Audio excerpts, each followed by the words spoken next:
Okay, we want to extend the notion of the derivative of a function at a point to the derivative of the function. The whole thing is going to tell us every slope all at the same time.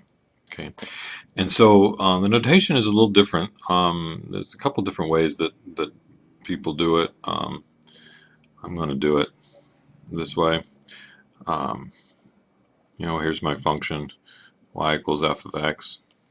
I'm going to look at a particular value of x here, and then I'm going to move over to another point. Now, in the previous video, we did x and a, but here I'm going to do x, and I'm going to call this other point x plus h. That is, the distance that I move over is going to be h. Each of these points I can plug into the function to get the two y values. This would be f of x plugged in. This would be f of x plus h plugged in. Okay. To find the slope of that secant line, to find the slope of this line here, there's a funny optical illusion that because the blue one is bent, it makes it look like the red one bends the other way, but I drew that as a straight line. But this is my secant line, and I want to find what's the slope of that secant. Slope of the secant line is the change in the y values, f of x plus h minus f of x. So that's the change in the y values. And then I need to divide by the change in the x values. Well, the change in the x values is just h. That is, by doing it this way, I'm sort of focusing on that change in the x values as being just the variable that I'm going to work with here. And so what I want to do is I want to let h go to 0. I want to get these 2 points closer and closer together so that these 2 points on the graph will give me secant lines that are getting closer and closer to the actual tangent line that I want there. Okay. And so we make this definition here. This is definitely something I'm going to test you on, that you're given a function, f of x. We define a new function,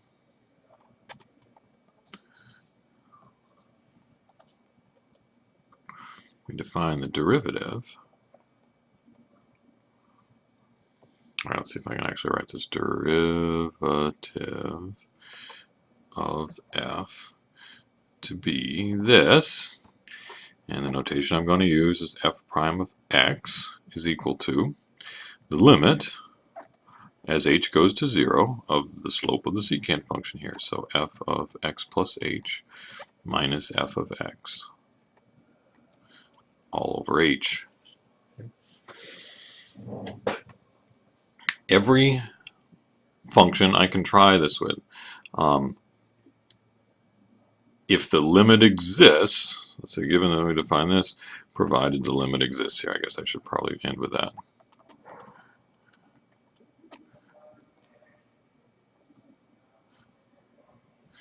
If the limit exists, then this is the derivative. If the limit doesn't exist, then this function doesn't have a derivative. And it might be that for some values of x it does, and for some it doesn't. And we'll look into that as we go. But let's do an example here. Right. In the previous one, I looked at x squared. Let's do that again. I calculated the derivative at 2 different points, at x equals 1 and x equals negative 3. Let's do it for every point. So let's see, f of x equals x squared. Okay. New function now, f prime of x is, so the derivative is the limit as h goes to 0 of f of x plus h minus f of x all over h. This is just a definition that we have up here. Let's apply this to our function now. So our function is x squared. So I'm looking at the limit as h goes to 0. So certainly the minus f of x here is just minus x squared. And this right here is where I think people have the most problem with this. What is f of x plus h? Well, if f of x is equal to x squared, this is notation is saying whatever you plug in for x, the output is going to be that thing squared. So if you plug in a 7, you're going to get 49. If you plug in a 15, you're going to get 15 squared. If you plug in a smiley face, you're going to get smiley face squared. If you plug in an x plus h, you should get x plus h squared, right? Whatever is in the parentheses here, this function is telling me square that thing. Okay? Whatever x is, take x and square it. Okay, so if I got x plus h, I want x plus h squared. Anyway, and then I'm going to divide that by h. If you try plugging the h equals 0 in, this looks like an x squared minus x squared on the top. It looks like a 0 on the, well, it looks like a 0 divided by 0, doesn't it? Means I got more work to do. Okay. Well, the limit is h goes to 0. And the work that you have to do is going to be different on each one of these, depending on what functions are involved here. But I think what I want to do is maybe multiply that out. X squared plus 2xh plus h squared. So I'm foiling that out. And I've got the minus x squared there. And this is all over h. The hope is that something nice happens here. And I think it does. I've got a plus x squared and a minus x squared. So those go away. And then I notice that everything left in the numerator has an h in it. So this is the limit as h goes to 0. And I factor an h out of the top. So there's a 2x right here. And then there's a plus h from that one. And that's all divided by h. And that's what I'm looking for. I want, that's the factor of 0 divided by 0 right there. The 0 on the top, the 0 on the bottom will cancel out. Now I can,